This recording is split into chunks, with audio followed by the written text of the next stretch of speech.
El presente video es el primero de una serie en la cual analizaré algunas de las ideas presentes en la obra del escritor argentino Marcelo Gullo, puntualmente en dos de sus textos, Madre Patria y Nada por lo que pedir perdón. He de decir, y me disculpo por lo anterior, que los libros los conseguí de forma digital, puesto que para mí, pagar por ellos es un desperdicio de dinero, como lo fue el papel empleado en ellos. No pienso analizar todo el libro. Sería imposible señalar tantos errores. Requeriría la escritura de otro libro, sino errores puntuales que muestran el total desconocimiento del autor al momento de escribir historia, de investigarla y su completa ignorancia del mundo prehispánico, específicamente del mundo mesoamericano, puesto que como historiadores nos especializamos en temáticas, periodos temporales y regiones, cosa que Gullo no comprende, pues habla y opina de todo como si fuese experto en cualquier temática. Empecemos hablando de una de las manías de Gullo, los aztecas, entendiendo que será Huitzilopochtli quien les indique que deben cambiar de nombre a mexicas, aunque Gullo en su obra refleja el desconocimiento del tema. En el capítulo 3 de su obra, Nada por lo que pedir perdón, que lleva por nombre Bartolomé de las Casas, el santo que convirtió el infierno en paraíso, comienza explicando lo siguiente.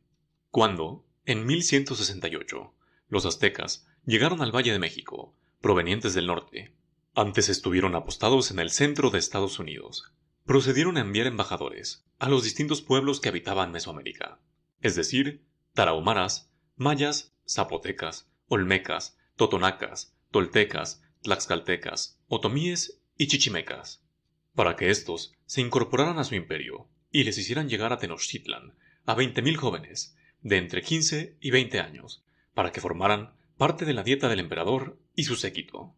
En primer lugar, Gullo envía a los aztecas hasta el centro de los Estados Unidos.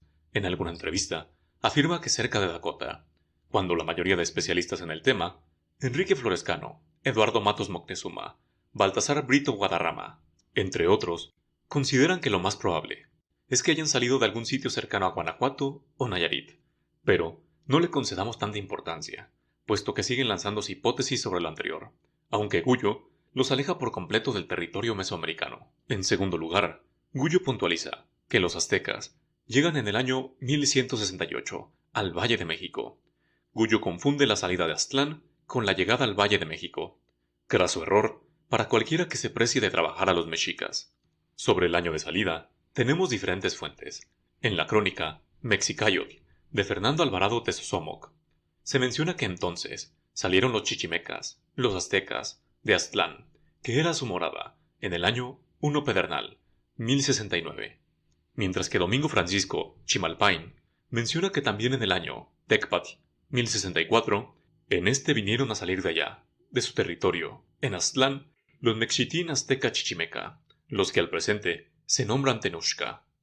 Por otro lado, en los códices Oban y Azcatitlán, podemos observar, en correspondencia con la tira de la peregrinación, que en el año 1 Pedernal salieron los aztecas de Aztlán. En el códice Azcatitlán se aprecia que esto sucedió en el año 1168. No es que Gullo conozca de códices, simplemente encontró el dato en algún sitio, y sin analizarlo ni corroborarlo, lo colocó como el año en que los aztecas llegaron al Valle de México. Lo más absurdo de todo es que señala que llegaron con exigencias tributarias hacia las demás naciones, pero no fue sino hasta 1325, dependiendo del especialista, que fundaron México Tenochtitlan. Durante todo ese periodo, fueron un grupo vasallo y sometido, y no fue sino 100 años después que consiguieron hacerse con el dominio de la Cuenca de México, al derrotar a los tepanecas. Lo más gracioso del desconocimiento de Gullo es que entre los grupos a los que, según él, los mexicas les exigieron jóvenes para engrosar su ejército y comerlos, manía de Gullo respecto a los mexicas, estaban los tarahumaras, quienes son oriundos del actual estado de Chihuahua. Más de 1000 kilómetros separan a la Ciudad de México de Chihuahua. También enviaron emisarios a los olmecas. Cualquier niño mexicano sabe que los olmecas han sido nombrados la cultura madre, porque se asumía, hoy en día se sabe que no necesariamente fue así, que fueron la primer gran civilización del área mesoamericana, y que fueron quienes desarrollaron las características culturales que serían similares en toda la región. Lo que Gullo ignora es que su declive sucedió hacia el año 400 a.C., es decir, unos 1500 años antes de la salida de los aztecas de Aztlán. Sus análisis con respeto para el señor, son realmente risibles. Después, remata lo anterior, señalando que también solicitaron un envío de doncellas para que los jóvenes guerreros pudiesen desahogarse sexualmente. Parece ser que las dos solicitudes fueron aceptadas de buen grado. Para ser sincero, no sé de dónde obtuvo esta última información. Más bien, parece invención suya, puesto que no cita a ningún autor.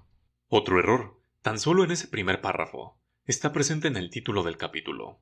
Vuelvo a leer el título del apartado. Bartolomé de las Casas, el santo que convirtió el infierno en paraíso. Gullo remarca lo anterior cada que puede en sus entrevistas. Dejo a continuación un fragmento de una de ellas, realizada por el canal de YouTube A la de Tres. ¿Cómo era América? Mira, América era un infierno, esa es la verdad. Vamos a poner algunos casos concretos. Casos concretos.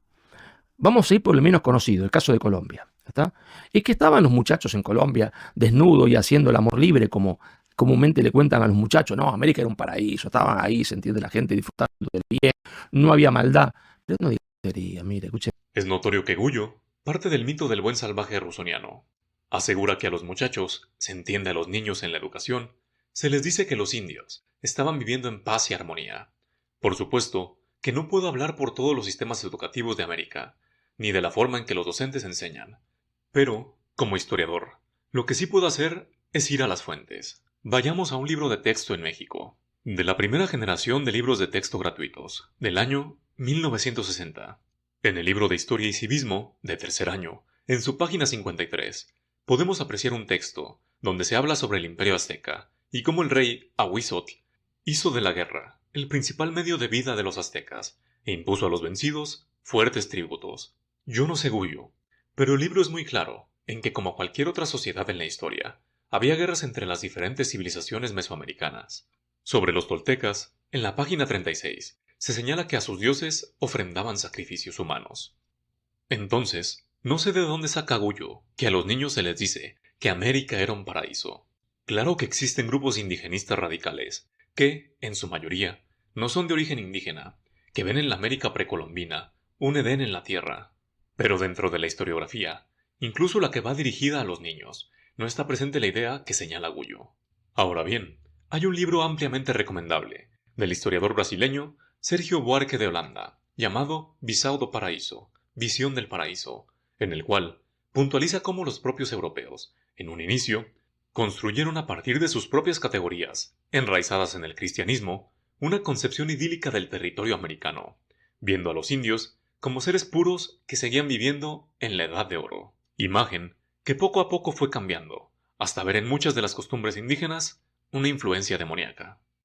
Entonces, esa imagen también fue en buena medida construida por los propios europeos, y se aprecia desde la llegada de Colón y en las cartas y obras de cronistas que preceden a Bartolomé de las Casas.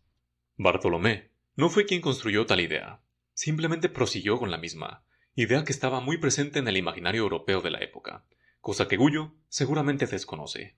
Señalé que no pretendía analizar toda la obra de Gullo, porque en realidad es una obra sui generis, es anecdótica, no tiene coherencia ni cohesión, ni siquiera como ensayo. Más bien, parece abordar cualquier tema, e irlo enhebrando, haciendo saltos en el tiempo, de varios siglos sin motivo alguno, para hacer analogías que no aportan nada. Su obra, más que historiográfica, es una apología política. Espero pronto realizar otro análisis a los múltiples errores en la obra de Gullo. Si usted, como espectador de este video, está de acuerdo con las ideas de Gullo, adelante. Pero como historiador, Gullo es un pésimo historiador. Habría que remarcar algo. Gullo es un politólogo, pero cuando lo entrevistan, lo presentan como historiador, por lo que lo analizo de historiador a historiador. Si desea hacer politología, que se dedique a ello.